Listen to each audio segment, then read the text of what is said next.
Elizabeth Holmes. Elle était comparée à Steve Jobs.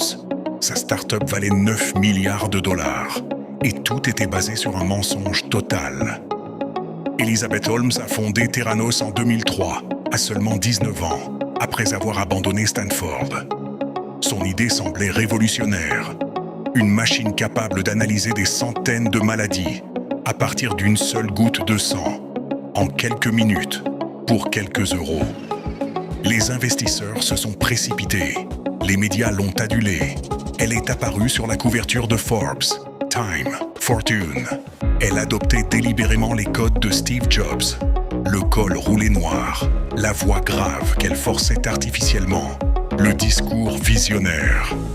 À son apogée, sa fortune personnelle était estimée à 4,5 milliards de dollars. Le problème, c'est que la technologie ne fonctionnait pas. Les machines de Theranos donnèrent des résultats faux ou imprécis. Des patients ont reçu de faux diagnostics. Certains ont cru à tort qu'ils avaient le VIH.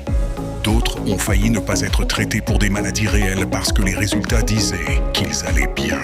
Tout s'est effondré en 2015, quand un journaliste du Wall Street Journal a commencé à poser les bonnes questions. Des lanceurs d'alerte ont parlé. Les enquêtes ont confirmé l'arnaque.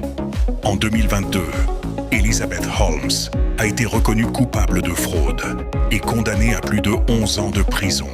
Elle avait trompé des médecins, des patients, des investisseurs milliardaires et même des membres du gouvernement américain. Pendant des années, personne n'avait osé remettre en question la jeune prodige. Elle voulait changer le monde de la médecine.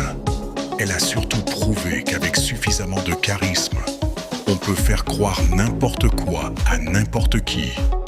Abonne-toi demain, je te parle d'une affaire encore plus folle.